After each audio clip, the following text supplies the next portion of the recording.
So, Alli, I wanted to ask you a few things. Something about your background that struck me is you weren't pursuing books as a career until you had graduated with degrees in journalism and women's study. So, what was the original plan, and when did that become derailed so you could pursue your love of books? It's so funny. Yeah, I had a very specific career goal, which was that I wanted to work in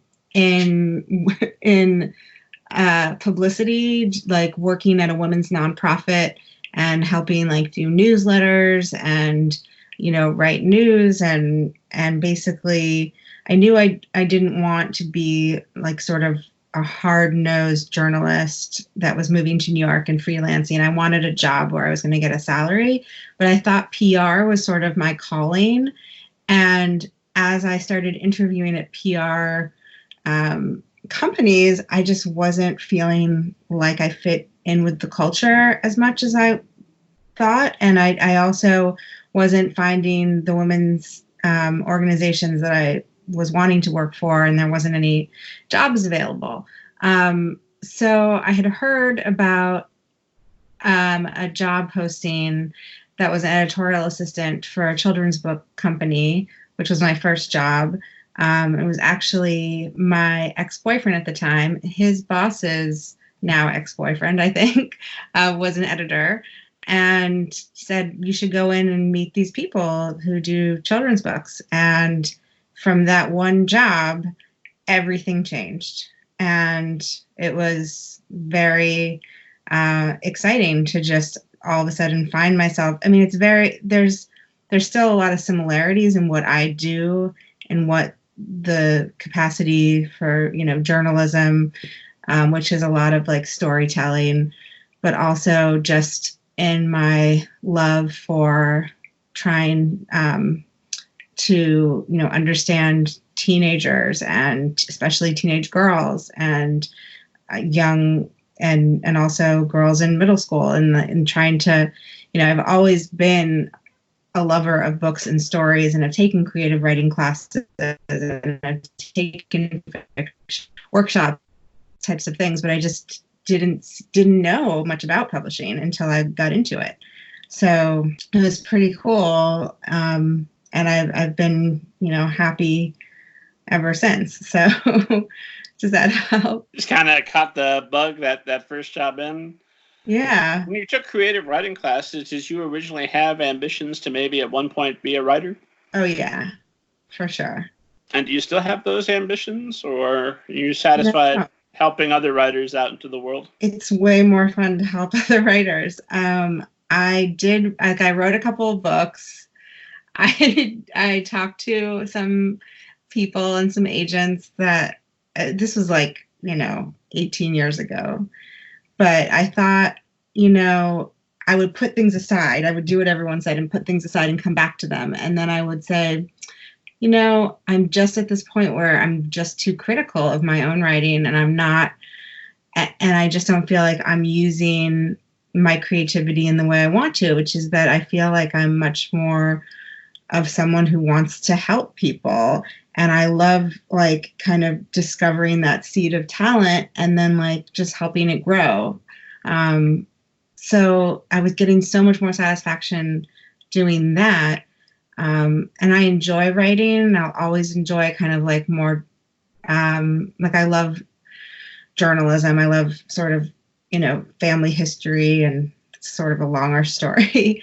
But yeah, I think it's going to always be fun to have stories for myself, but I don't have any ambition at the moment to be an author. I just have an ambition to help people make money doing what they want to do and what they love, and finding that talent, because it's so satisfying when you can do that.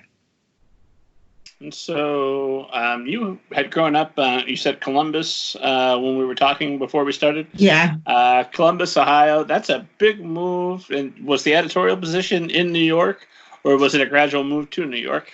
No, I knew I wanted to be in New York. It was funny, though, because I took a job as an intern in Comedy Central when I was in college. And I thought to myself, well, this will be the summer I'm in New York City, and then I'll move to a more practical city like Chicago or Cleveland. I never saw myself as someone living in New York. I didn't have that ambition until I lived in New York. And then I said, I'm stuck here forever. It was just the energy and everything that made me fall in love with it. But also, you know, when I moved here, I was in college in Wisconsin, but then when I moved to New York to look for a job, I moved in August of 2001. So it was a month before September 11th. And being here at that time also really changed me. And it also made me never want to leave the city. I felt really connected to the people, having witnessed, you know, the towers fall, and just also having a job right after that, and being really lucky to have found one right after that. And yeah, I think I there's no place else I want to be but New York. Gotcha. And you're working from home a lot of the time, right? Yeah. I mean, theoretically, you could do parts of the job from Columbus or even right here in Indiana if you anywhere. wanted to. Yeah. And we do actually have another agent, Allison Remchek, who lives in Ohio. And that's why I've been going by the name Alli more than Allison recently, because I don't want to step on her toes. But also I go by Alli as well.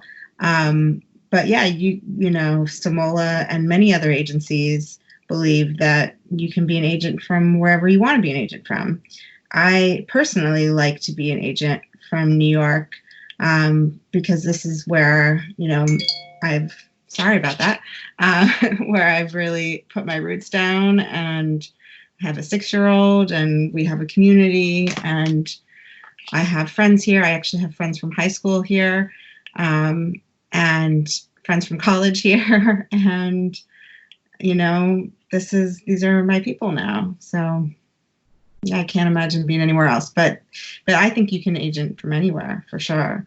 There's a lot of editors in New York, but there's a lot of editors in other places as well. And there's plenty of ways to get to know editors, but you know, it is nice to be here to be able to see them more frequently. So I imagine there's a lot more interaction that you can do in person that you wouldn't be able to do if you were someplace like Columbus or anywhere else.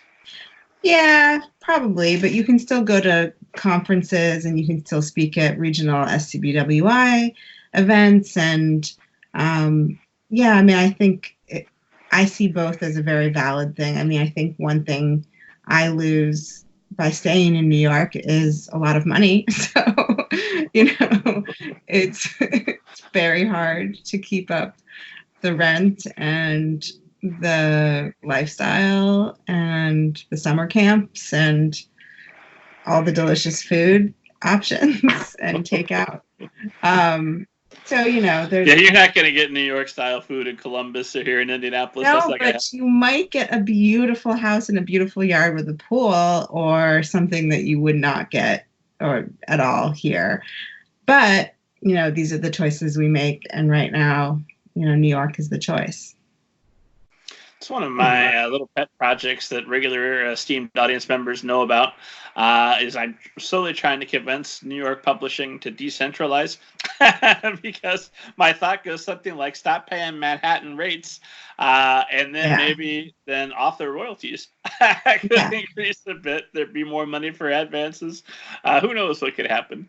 Exactly. If I can get all my friends and all my favorite people, and then some great editors and some couple great publishing houses, some agencies to move on out to, you know, Philly and you know, DC and other places. There's a lot of other, you know, more reasonable places to live, but that's not going to happen just yet.